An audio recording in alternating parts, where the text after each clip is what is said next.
Ever since we started offering bachelor's degrees, it has kind of been my mission to remind folks that physics is actually supposed to be a two-semester sequence. I have been on this and on this. And if you, back in the days when you only had like 4 semesters with them and you sent them to take the first semester physics and that's all, to me, that's kind of like sending them to watch the first part 1 of, what is it, Deathly Hallows? Everything falls to pieces, Dobby dies, and then what? You go home. That's it. You don't never get to see all of the other half, the part 2, which has all of the things that they were setting up in the first part. So that has been my motivation recently, is to try to remind people of that. So the last time I taught the second semester physics class, I really went out of my way to just put a lot of energy into it, bring in a lot of, COVID gave us all these made us develop all these extra skills. And I just brought them to bear and thought I did a really, really good job. So then you sit back and you wait for the t-vals. And the t-vals came back. The raw score was, okay, decent. 4.6 is respectable. And then something happened that hasn't happened to me in like 25 years of being at K-State here, where the adjusted score knocked me down more than a whole point. Wait, nope, hang on. Almost. Yeah, that's where the screen comes in. So I did what normally you would do. I went and got the algorithm to see what is it actually doing when it calculates this adjusted score. And I know what you're thinking. You're thinking, oh boy, computer code. So let's spend the next 45 minutes going over, no, let's not. But computer code is awesome. Anyway, so this is what I'm going to talk about today, is how does it actually compute that? For 20 years, it's been doing this to me and I've not actually cared, but today I care. So let's get into it. And the first thing you see when you look at, it comes in layers, right? The top layer says, oh yeah, here, this is the formula I use. It kind of reminds me of Pat's formula for language. How do I calculate your t-val? And are there math people in the room? They're going to look at this and say, oh yeah, well, Rick, just multiply that out. That becomes a y equals mx plus b kind of thing. We all know that that's a straight line. And that's just the same way that Canvas does our grade adjustments. When we say curve my grade, you take the input grade and you use the straight line to figure out what it would be on the output side. And you think, well, that's straightforward enough. Straight line, straightforward. See what I did there? But no, that's not how I want to look at it. I want to go back to this formulation of the equation because it says so much more. And I'm trying to make this visual for you guys because not all of us are like live and breathe math. But what is this? If I try to put this into a visual of what does it mean, here is my number line. You guys remember number lines? Like we used them in grade school, and I don't think we've ever used them since. Here's your number line for the raw score, and here's me coming in at that 4.67. What this formula is telling me is that the computer's output, whoa, hang on, 4.67 is nice, but the computer comes in and says, sorry, Rick, the expected value was 4.8. So you're actually on the lower side of that bell curve. So when we take that and try to project it onto an adjusted number line, that 4 point whatever that I got, oh no, actually we're going to shift it down. We're going to shift it over. We're going to shift the adjusted bell curve so that it has its peak at this 3.968 whatever. That's where this number comes in. So in terms of the formula, all this means is where are we shifting the bell curve to? I'm not sure that I'm terribly worried about that. And the other thing we're going to do is we're going to widen it. Widen it by 12%. That's where this 12% number comes in over there. So that's what these two numbers are telling me. Shift it over and make it wider.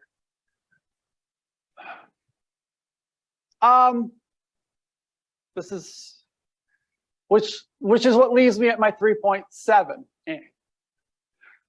The frustrating thing is, even if you had been absolutely perfect and gotten a 5, then with this setup, my 5 would show up as a 4.15. Yeah. Okay, so this 3.968, that's written in stone.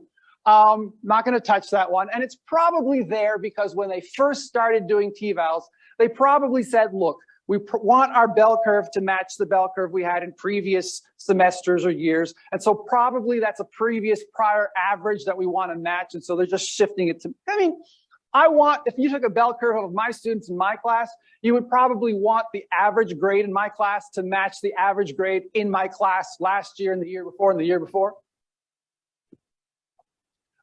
This 12% number, that's also written in stone. I think that's silly.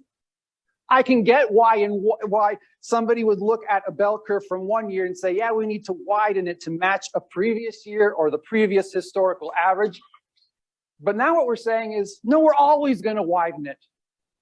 I'm not sure that makes sense, but I'm not going to worry about it because it's not unfair. It's just strange. It's not treating me unfairly. We're all getting the same thing. It's just a strange thing to do.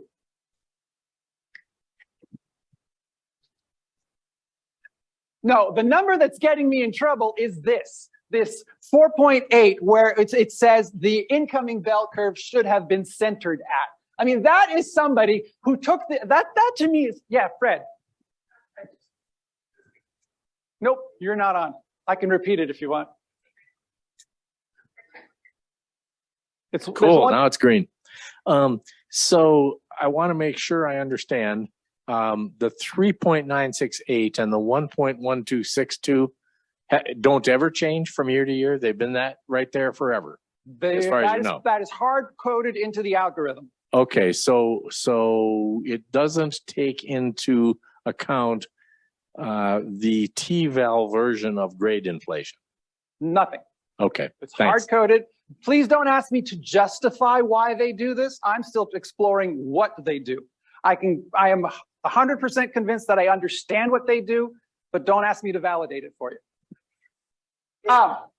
But this 4.8, that's the number that takes the expectations and cranks it up way too high for me anyway. That's where you have your whoa there moment. Why is it so high? And we do this 3 different times. We do this adjustment for the increased desire to learn. We do this for the effectiveness as a teacher. The only thing is when we do it for desire to learn about the subject, it's slightly different. We still do the same kind of shifting of the bell curve, only the numbers get slightly different. Did you see the numbers change? But it's the same thing. Even if the numbers are slightly different, I'm gonna understand it. I'm going to understand what they're doing because it's the same process. And the same thing when they do adjust the value for how much a student learned in the course. It's the same paradigm. They're just going to change the values.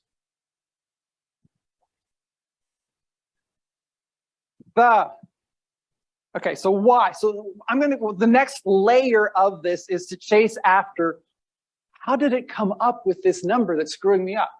So the T-val has an explanation. Whoever wrote the explanation admits that there are certain things that might affect a teacher's T-vals. These are the things that might affect my T-vals that are beyond my control. And even though it admits that these are there, we don't deal with some of them. Just we can't handle. The other one I got to worry about is this one. These are the 3 that we end up focusing on. And this one is particularly problematic in a couple of ways. First off, whoever wrote this is my first indication that language is going to be an issue. I don't want the language to be bringing in people's preconceptions, preconceived notions. If a student didn't work hard, is that a willingness thing? Or is that an availability thing? Or were they unable with some other issue? All we know is that they didn't work hard. But to say that it's their willingness, that's somebody else's influence coming in on this. It's lucky that we're going after the algorithm, where we're going after the numbers, and we're going to try to focus on what are we actually measuring, not what do we think we're measuring.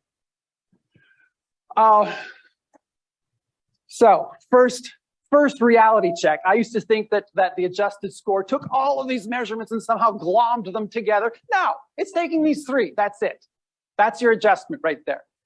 One I wish they would take into account is the course credit hours, because I teach more than 3 credit hours, and the students don't understand that. So when they think about how hard they ought to be working, no, mine's not a 3 credit hour course. I don't think they care. So one of the problems with trying to figure out how hard did the students work. I mean, I could take that in a heartbeat. I could go to my department head and say, look, it's not my fault my TVALs are less than great. I'm blaming it on the students. We go ahead and ask them, what was your effort to learn? And they go, 3.3. So it's not my fault, right? It's on them. But I can't take that to my department head. My department head is going to look at me and say, no, maybe the reason they didn't work hard is because of you. You're the one, Rick, who either prevented them from working hard or didn't allow them or entice them or whatever. How much of that is on me? Fair point. Oh my gosh, is Kathy online?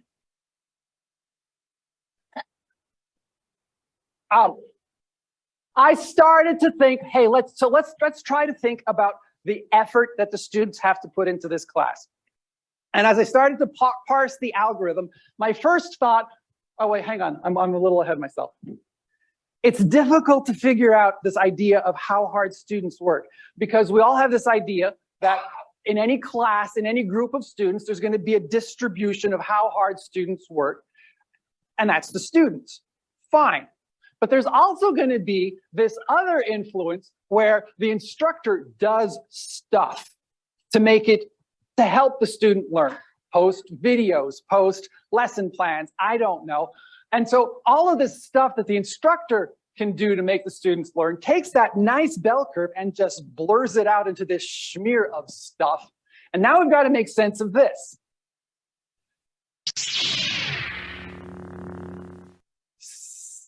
In physics, we do a lot of curve fits. This is not a curve fit. This is a regression analysis.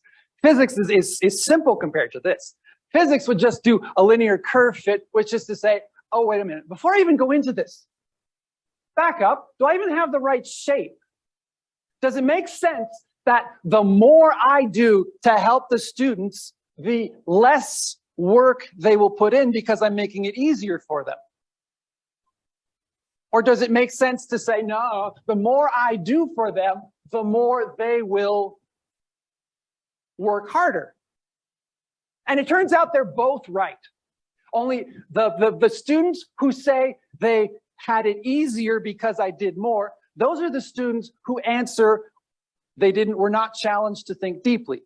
But the students who say they were challenged to think more deeply, those are the ones who are going to say they worked more the more the instructor did to help them. It's like helping the students entices them to get more work done. Anyway, physics would do a curve fit. And that's just to say that we don't want to have to remember 100,000 data points. So we're going to try to summarize it into this nice equation, which no matter how horrible it looks, is still going to be easier than remembering 100,000 data points. But that's not quite the same as a regression. You guys know what? The regression. I'm going to get into some statistics here. I apologize if you already know statistics. Maybe it's more that I want to make sure that whatever I think I know about statistics kind of matches. But it fits, and it's actually important to the topic at hand.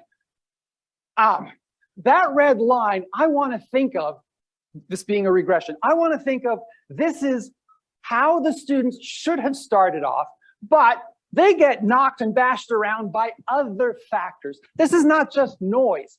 This is other stuff coming in and affecting the students beyond what I'm doing. I may have started them off nice and true and aimed well, but life happens to them in the middle of the semester. And so some of them get bashed one way and some of them get bashed to the other. So all of this is really just that bell curve, but all over the place. I mean, it's not even a bell curve anymore. It's like I could not find a good name for that. The closest I came up with is a speed bump in the road. You remember when Bugs Bunny used to go to try to tunnel his way to Albuquerque? That tunnel that he leaves behind, that's the shape that I'm imagining. You know, that raised ridge or snow. You guys ever made snow worms? No, you're not from Canada. You never would have done that.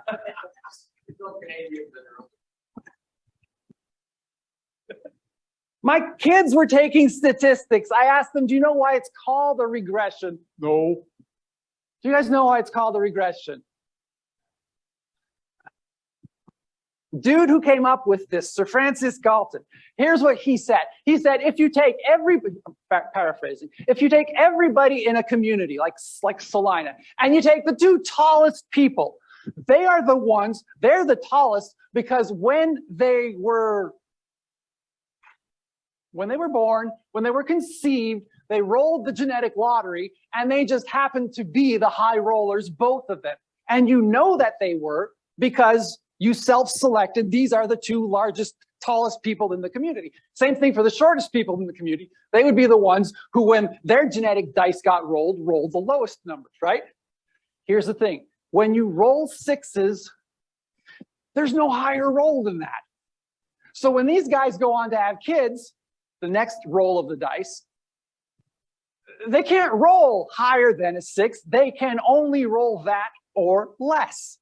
So they're going to regress back. This is the point that they're going to regress back towards. When you take the extreme people and you re-roll it, they regress back. When you're doing a regression, you're saying this is the point that people tend to regress back to.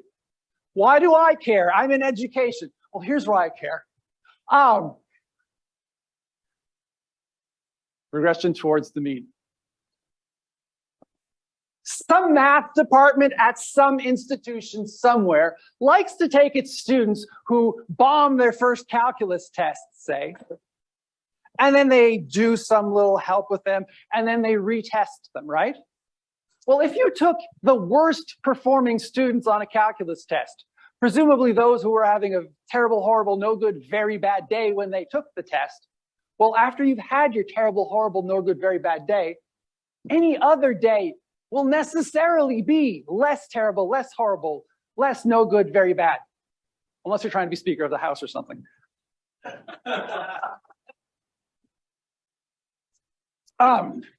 So they regress towards the mean. You're gonna say, wow, that was a great intervention. No, it's regression towards the mean. Same thing. When I have my really great, best semester ever of students, these are my go-getters and everything is going great for them, right? After I've had the semester of the best students I've ever had, not necessarily that they are the best, but they had everything great happen to them in that semester, then necessarily the semester after that, those students will not be as good. If you can't, after you've had your best semester, you cannot have a better semester by definition of what is best. So what's that going to do to my T-vals? That's where this matters. So anyway, but it's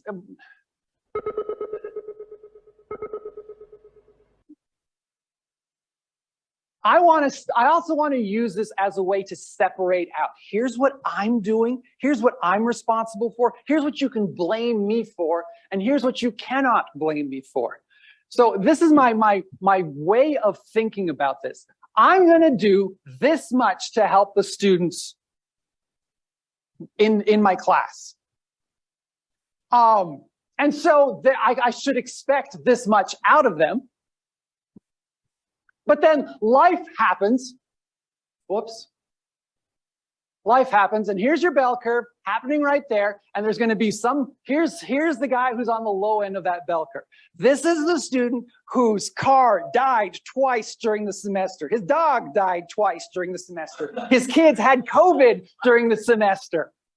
Not having the best semester of his life. Not my fault, right? Nothing to do with me. And on the other end, I cannot think of examples. I still can't think of examples. Here's the student who everything is going great for them that semester. Like every day you get to school at 8:29 and magically there's a parking spot for you. So they're on the higher end of that bell curve. Insert whatever examples you want to for what makes a great semester. And they are off center from that bell curve. This is what the statistics people call a residual. What do you guys think of when you think residual? See, I think the stuff that's left in my coffee cup when I'm done drinking it. The leftover. I did this, that's on me. Whatever's left is not on me. These are all the factors that I can't control, how life happened to them. This is why we're dealing with a regression analysis, not just a regular old curve fit. So how far they're off from that red line, that's what they call the residual. If only it were a nice, simple formula for that red line, but it's not. It's a little bit more complicated than that. I can take you through it a couple of ways. I first started to think, well, let's take them through it the way an accountant would. But then, yeah, I was going to do it in terms of debits and credits, right? But I figured just recently, I said, you know what? No. Wait, what am I trying to do? I'm trying to take the things they say about my class and try to use that to deduce, hey, historically, when students say this about a K-State class, what will they say when we ask them, recognize the old T-Val form? What will they say when we ask them on their T-Vals, how hard did you work? And it turns out that on average, historically, when they say this about your class, they typically have said this about their effort to learn in the class. Now that's summarized by this weird, complicated formula, but the weird, complicated formula works something like this. And let's not do debits and credits. Let's think in terms of like buying a car, right? Start with your MSRP, your suggested retail price. This is how, and I don't know where this number comes from. This is somebody's way of recording as a curve fit what all of those hundreds of thousands of data points say. Some starting amount for how hard you ought to work. Now, if I stimulate their thinking, you get a rebate. It takes down how much effort you have to put, supposedly. And if I make helpful comments, again, it reduces how much effort they have to put in. Now, and if you're fair in your grading, these are things that you can do to help the students. These are things that reduce the effort the student has to put into the class.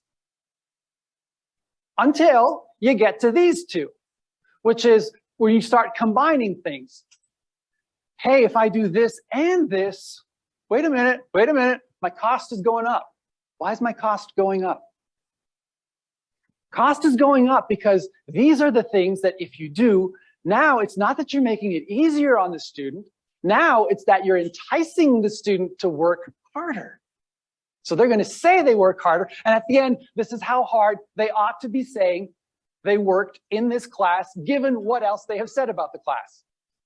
So that's the way it records those hundreds of thousands of data points of statistics to try to summarize how can you deduce what historically has been the number that students say is how hard they worked in a class with those characteristics.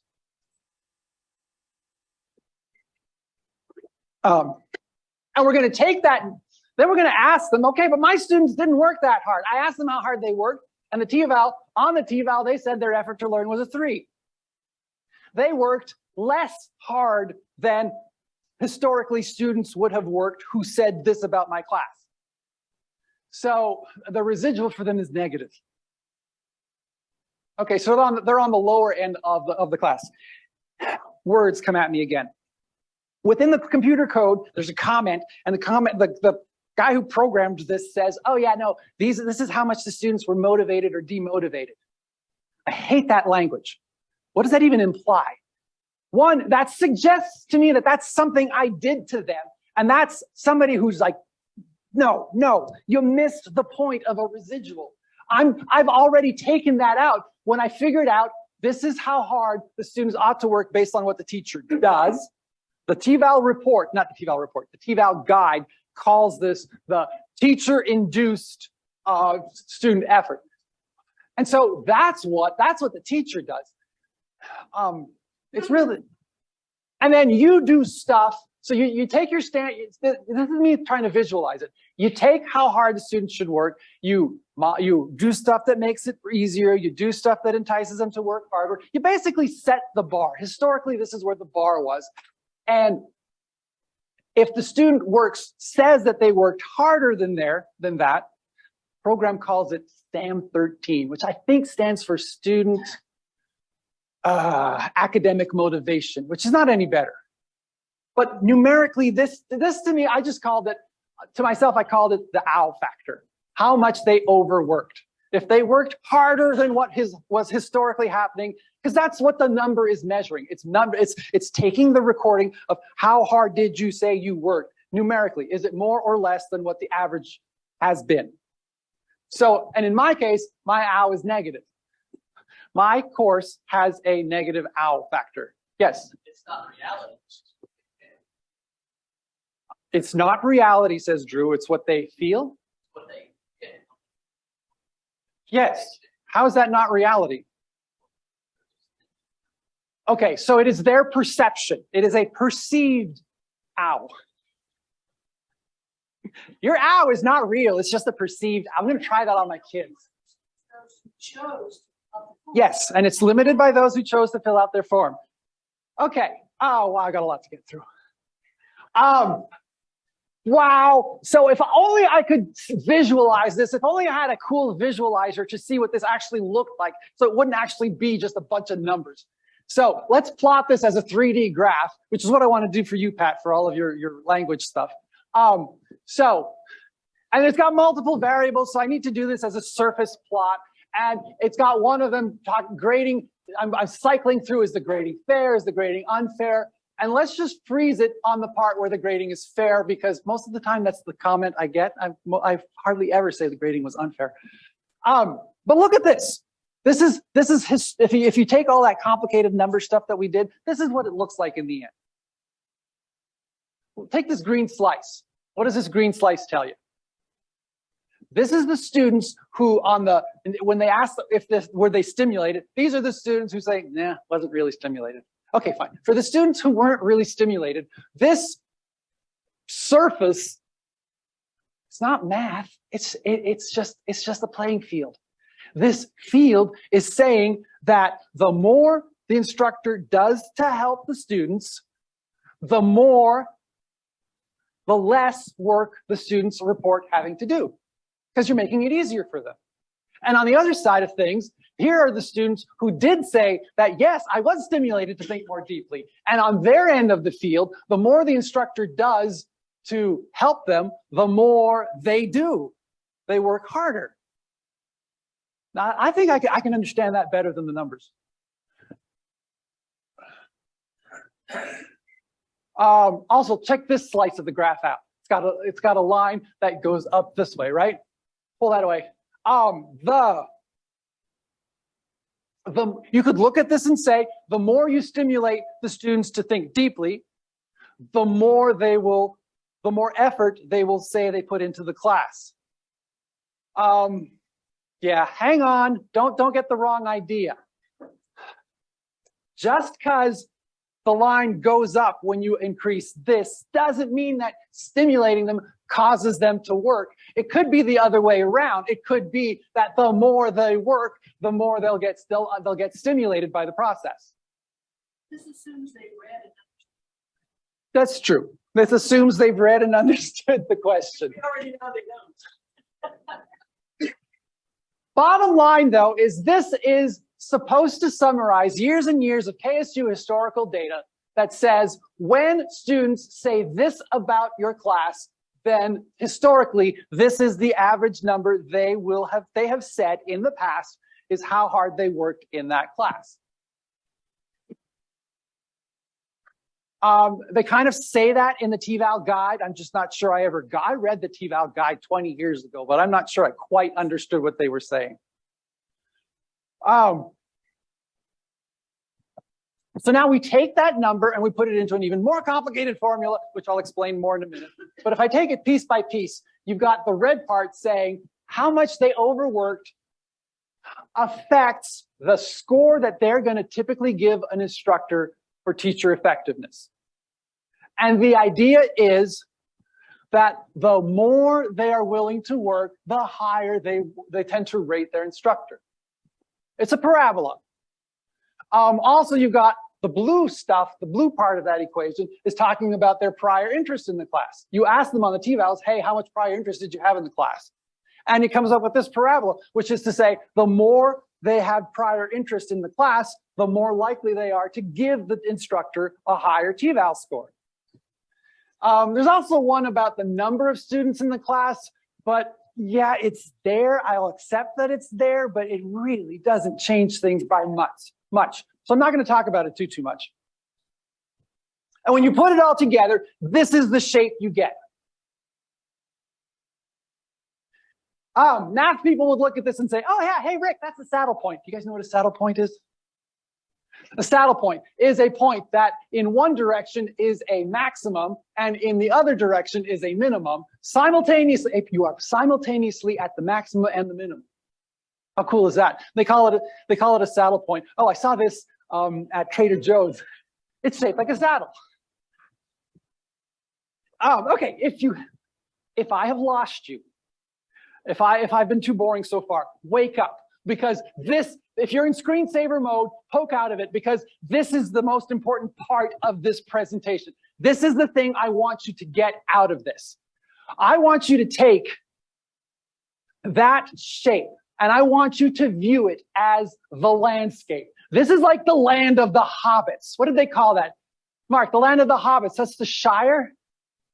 Yes. Yeah, okay. This is where the students come from. This is where they live. And every semester, what happens is the folks, the recruiters and the enrollment management people come and they go over there and they collect students for us. And they bring them to our classroom and we don't know which part they took them from. That's the thing. Maybe you got a bunch of Westerners. The Westerners are the people who will say, by their own admission, that they didn't work as hard as what we think they should have said they were. Let's say that right? I mean, they'll have a negative amount of overwork, because I can tell this because at the end of the semester, when I compare how much they've learned, they say how much effort they put in, how much effort they say they put in is out of sync, out of tune with the other stuff they said about the class. That's okay. And these people, when they give you a t-val, tend to give you a lower score because they didn't work as hard. And on the other hand, if you have students over here from the East, those are the guys who found that they had to put in way too much work for this class. And so they're going to have a really strong ow. And when they rate you, they're also going to rate you lower on your t-vals. Okay. A funny thing, quick point. Somebody's going to notice, hey, what's the highest? Isn't it at 0? No, it's not quite at 0. You would think it's at 0, but it's slightly off center from the 0. What does that tell you? You're going to get the highest t-vals from people who work just a little bit less than average. I don't know what to do with that. And why does this matter? Because if you take the expectation and you shift it down, when you have a reduced expectation out of the instructors, then the adjusted score goes up. That's the basis of our adjustment thing going on. Also note, in the North are these people who, for some reason, have a strong interest in the class, and we expect them to give you a high rating. The more they are interested in the class, the higher a rating they will give to the instructor. That's expected. That's the other parabola, the parabola going the other way. Weird thing going on though, if you trace this parabola backwards, I don't know what to make of this.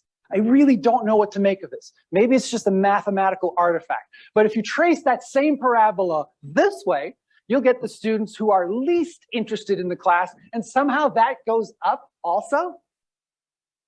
Students who are the least, but the reality is, Why would students who are the least interested in your class give you a higher? Yeah, you got an answer for that? Because I can't let them down. You bring in the energy. People will say, "Oh, I came in here with this, and I came out with this." Yeah. Okay. So when they have a negative expectation of you, you can. Well, actually, so the reality is, I was confused by this. I didn't know what to do with it. I went back over my previous scores and never found any students who exist in that southern region. So that southern region is like the land of the dragons and the unicorns. We think it's there, but I have never actually gotten a student from there. And that makes sense, right? If you hate the class, you're not going to take it. If you really don't want to be there, you're not going to even be here. So a test of theory, test of reasonability here. What is the class that nobody wants to be in? What is the class that should have the smallest amount of student interest? The students should say, I had no interest in this class prior to it. Physics. Physics, they're saying. I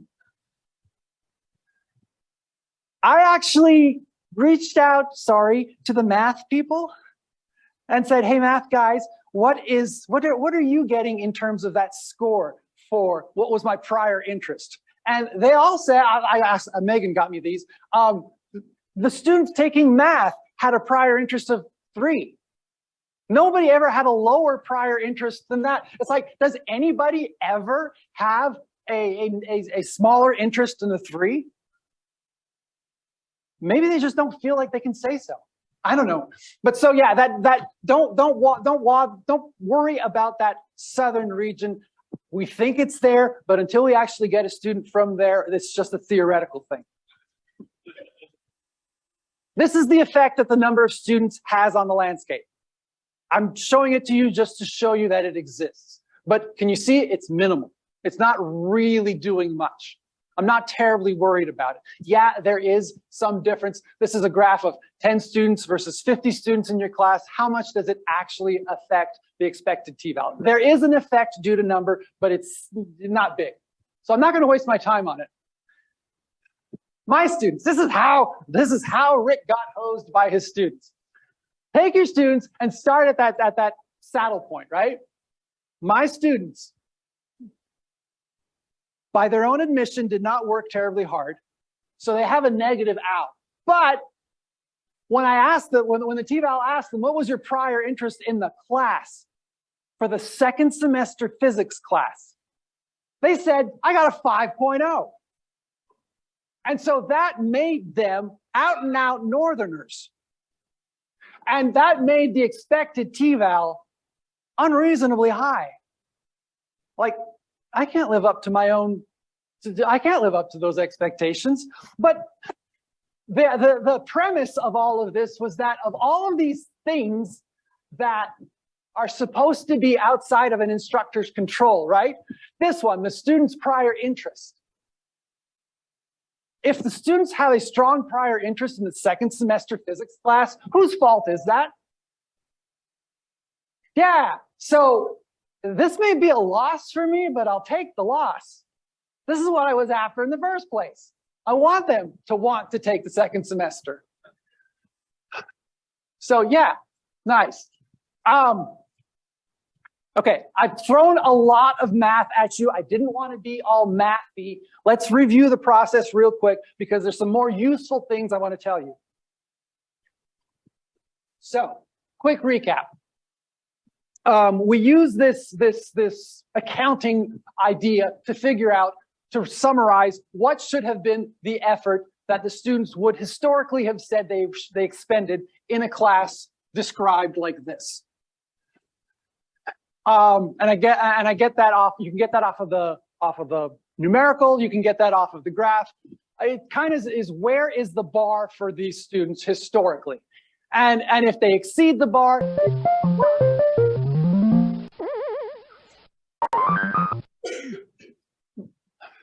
But my students did not. My students have a negative owl. So you might think, well, they failed to reach the bar. But no, they didn't fail to reach the bar. They weren't demotivated. They were plenty motivated. They were plenty motivated about other stuff, like getting jobs, like going on interviews, like graduating. So I hate the fact that the programmer calls them demotivated. That is putting in too much preconceived notions. All I know is that what they said about how hard they worked is out of sync with what previous students have said about how hard they worked for a class with these characteristics. So we take this, oh yeah, and don't forget that this is a regression. Don't forget that this is, that bar is what the value is that things should go back to. And if I have a class that is low one semester, I can expect that in the next semester, it's going to go back up to what that regression value is. That the fact that they're above or beyond the bar is not due to me. It's due to their lives beating them up as they're taking my class. Okay, so what's the purpose of adjusting the score anyway? The purpose of it, I used to think that the purpose of adjusting the score was some kind of fairness thing to make sure that those of us teaching a lab science class were not being screwed over compared to students, instructors teaching a basket weaving class or something like that. And it's not. The adjustment is so that when I get a different group of students in a next semester, when future me goes to compare future me's t-vals to present me's t-vals, how do you evaluate a chef when the crops are different each year? How good are you a cook when your ingredients change from year to year? When my instructors change when my students change from semester to semester, this is trying to adjust for that. It's not about comparing you to me. It's about comparing me to me, future me to past me, when the students under that are changing all the time. That's the attempt. That's the philosophy here. So we take that measurement of how hard they've worked, stick it into that equation. Remember, this is just a recap of what we did, and use it to figure out what should be the expected instructor effectiveness based on that, what did I call it, saddle point? And we take that value of the expected instructor effectiveness, and that's what we use to determine where our bell curve is for incoming scores that we then use to map onto adjusted scores. That's the process in a nutshell. It's actually, the regression formulas are pretty sophisticated. I have to give them credit, they're pretty clever. But the algorithm also does some pretty simple-minded things. Like, for example, if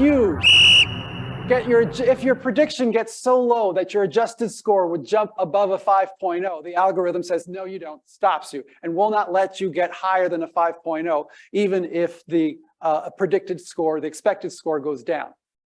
That I expect, that's sensible to me. But on the other side, it doesn't, it has no protection on the backside. You can actually fall off the bell curve if your expectation gets too high. The algorithm has no protection over there. And I finally saw it happen. It took me like 20 years to find one, but I finally found an example of someone whose adjusted score on a t-val actually did turn out to be negative. Yes, you can actually, it was a special situation. Yes, that's true. I actually left that part unblurred so you can see that. Yeah. But the algorithm should not do that, I would think. I take that I take that to mean that K-State faculty are so great that they never have a need to. The other issue, suppose you exceed your expectation in one semester, right? And then in another semester, that expectation starts to go up. It's possible as the expectation goes up, that for you to maintain the same relative advancement over it, you might have to go past that 5.0, which of course it won't let you. We have a 5.0 ceiling and there's no protection against that. There's nothing to, there's no way for the algorithm to know that. So, and that might kind of sort of be what happened to me. There was this bell curve, and it's set normally there, but when the expectation shifts the bell curve, it's possible for a portion of the bell curve to now be out of reach, where I can't reach it. So when I go to my evaluation, I'm going to tell my department head, yeah, look, I got an adjusted score of 3.77, but it's not really out of 5.0 anymore, because the highest I could ever achieve under this situation was a 4.15. So it's really 3.77 out of 4.15. I don't know that that's going to do any good, but it'll make me feel a little bit better. Here at this college, our P&T document specifies that we're going to consider the adjusted score for instructor effectiveness. And when we do that, these are the things that feed into that, and these are the things that don't. And the other thing that doesn't feed into this, I used to pull my hair out. What should I answer when I come to describe the class? Nothing. It doesn't matter. What you write into there about was the student's effort to learn variable or mixed or whatever does not get taken into account at all. So nothing that I say about the class matters for my TVAL score. And you know they give you all these cool standard deviations? That doesn't feed into it either. So how can I help you? The first thing I can do is, like, you don't have to do this calculation yourself, but it is useful to do this calculation because then you can see what was the OW. It's such an important number in this, and they don't give it to you on the TVAL report. Or what was the expected value? They don't tell it to you. They just tell you what your adjustment is. So maybe you want to calculate this for yourself. And so since I've already got this in an Excel sheet, I prettied it up, posted it out there. It's on a link in the program. You guys can copy it. And you can do this yourself. You can adjust the sliders to set it up. Now, when I did this, I wanted to make sure that it was working right. And when I tried to match up with my previous TVALs to make sure that I had written this all correctly, I was always off slightly in a couple a decimal place or something like that. And the reason for that is the numbers that they give you in your TVAL reports are rounded. And if you put the rounded scores back in, you don't quite match up. So if you really are that precise, thank you, then you're going to have to go to the second page of the Excel sheet where you can input all of the individual numbers of answers, and that will get you precisely the correct decimal place that the TVAL report gave you. So there's a long form if you want to suffer through it. Okay, I know where you are. You're like, okay, Rick, great, fine, yeah, I understand. That doesn't help me. I want to know how to use this. Not that you would, not that you're that sinister, but being able to game the system proves you understand the system, right? So if you wanted to game the system, what could you do? Oh, first one's for Jamie. So one thing you could do is make the students say they work too hard in your class. Make them say they worked harder. When they take their TVALs, hey, wasn't this a tough class? And if you can get them to say they worked terribly, terribly hard, that should depress the expectation that the algorithm has for what your TVALs are going to be, which should up your adjustment, right? Or conversely, do the opposite and say, no, demean their effort. Make them feel like they hardly put in any effort. And so if you can make them say they put in a very low effort, again, the algorithm's going to say that, oh, so those must be Westerners, those dang Westerners, you know, and it will lower the expectation on you, which will increase your adjustment. You don't want them to do very little or think they did very little or think. You want them to think they did very little or think they did a lot. As a group. Not sure exactly how to do that. Oh, my favorite's the other one. The other option you can do is I have students who came in with a strong interest in the class. I need to change that. I need to lower their interest. So I guess, like, when I see them in the hall, I'm going to glower at them so they dread taking my class. And that should depress the value that the system expects me to get.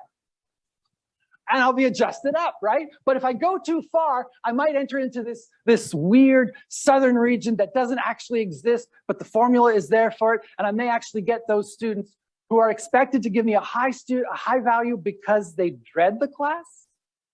It's not, I've never had those, so I can't speak from experience here. The math is there, but I don't know what to do with it.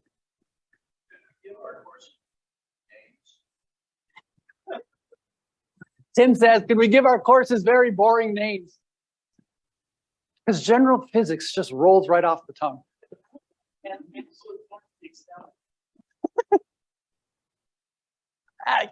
No interest. Okay, but now I've been talking to people as I've been doing this for like the better part of a year now. And I've been talking to people, and actually I saw different people's T-vals, and one colleague, I saw their T-vals, and case in point. Oh no, wait a minute. Where am I? This person had a perfect 5. I mean, their students just ranked everything all the way to the right. This is why I'm afraid for you, Jamie, because they looked at their Likert scale and just rolled everything to the right. They were that impressed with this instructor, right? And or they were making a mockery of it. But even so, even though this instructor got like 5s on everything, they still got knocked down on their adjusted score. So actually, in this particular case, the instructor only had 2 students filling out the T-val, and the instructor said, well, hang on, that's because the adjustment down was probably because there were only 2 students. But no, it's not. Oh, by the way, if you're going to use these scroll bars, don't use the web app. The web app scroll bars don't work. So you got to actually open it on the desktop. Just saying. So I went and proved it by changing the number of students. I changed it to 20, I changed it to 200, and still they get adjusted down. It's not about the number of students. I mean, yeah, there's an effect there, but it's not really about the number of students, is it? Let's go back to this amount worked. Let's change how hard. All right, there. So if we sweep the work from high to low, we should expect to see as the expected goes up, the adjustment goes down. And then on the other side, as we get into as the expected goes down, the adjustment will go up. So if we do that, please work. Yes, reduce the effort to learn in the class, and you'll see the adjusted goes up, and then it'll come down again as the expected. Oh no. All right. So don't blame it on the numbers, blame it on the effort. The other thing you could do is change the prior interest, right? And that's where as you start from a high interest down to a lower one, you should see the adjustment go down, so the T-vals go up, and then the adjustment goes up, so the T-vals go down. And as I change the interest in the course, that's what you see. The T-vals go up to where you're meh, and then as you get into the lowest expectations, the T-vals go back down again. Sweet spot. Yeah, there's a sweet spot. Gotta find it if you're gaming the system. One more thing. I don't know how to do this, right? But if you could, if you want to game the system, stop stimulating the students. Because when they're stimulated, they will report a high amount of work, effort. And when they are not stimulated, they will report a low amount of work.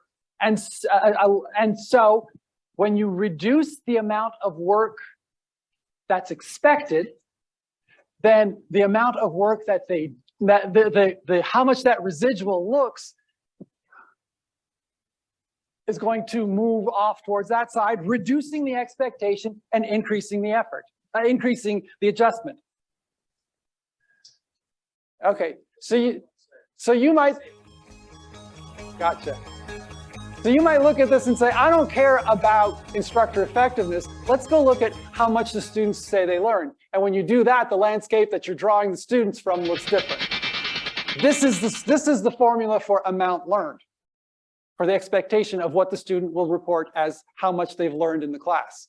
And to try to make sense of this shape, I tell my colleagues, imagine your camper and imagine the awning from your camper. And then that's kind of sort of the shape I'm looking at, except that imagine you took your awning and you lowered one of the support arms. And that's one of the things people do when they want the rain to fall off on one side more than on the other so they don't get this big wet puddle in front of their door.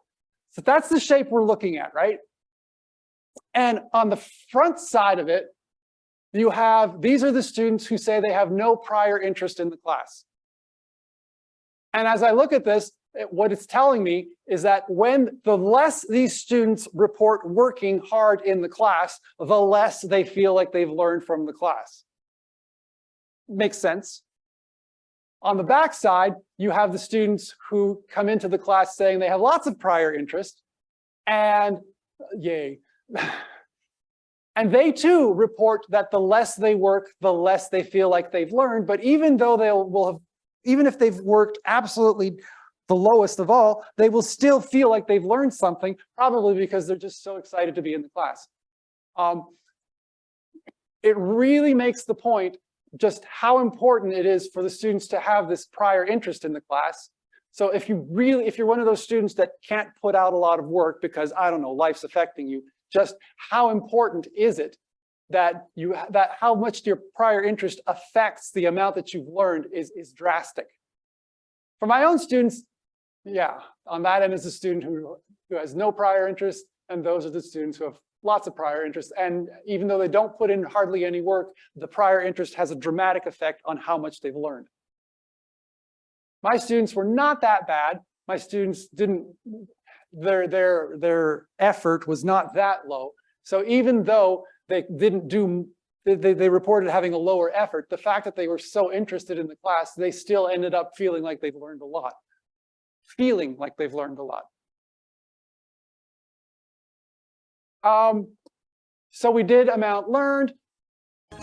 The last thing that you could go is you could say, well, I want to look at my third score and see if that's any better. So the last one is the score for did the instructor increase your desire to learn? And when I plotted that out, it looks almost the same basic shape as instructor effectiveness. And what that suggests to me is that students may not have a good, distinct understanding of these two statements. They may just have these two conflated together as some kind of blended. They're kind of reading these. These are not independent variables. These are not as separate as maybe we think they are. Okay.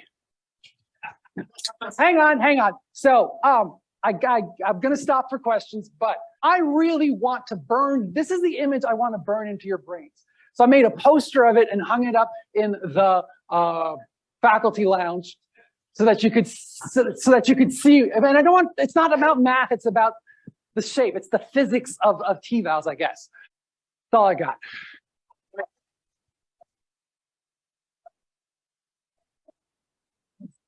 Fred.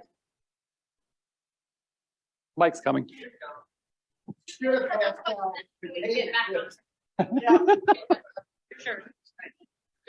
So I was looking for the footnote giving credit to Dick Fosbury for the graphic.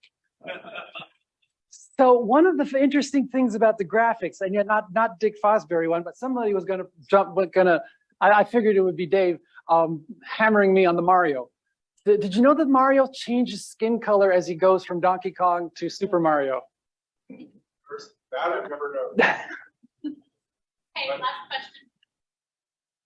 question. It's not a question, it's a thought. So in an ideal pedagogical world, it would be like Jamie said, that we're using these T-vals for reflective purposes to improve our teaching and understand our students. But the world we live in is that it's used for evaluative and punitive purposes. And it's being evaluated by people who don't understand what you just talked to us about. And there are a lot of people who should see this presentation. Well, can't say starting with me. To be fair, I was on the committee that helped write the P&T document, and I was clueless at that time about what went into and didn't go into the adjusted score. I was dreading the questions part of this presentation because I was expecting everybody to start bringing up how they got hosed by T-vals. But I also respect that whoever did this put a lot of work into this algorithm. I can't fault them for the tool that they developed. It's actually a smart tool, but a lot of people can use smart tools in dumb ways. What is it? Get this brilliantly fine-tuned torque wrench and you use it as a hammer. Every tool has a hammer side. Yeah.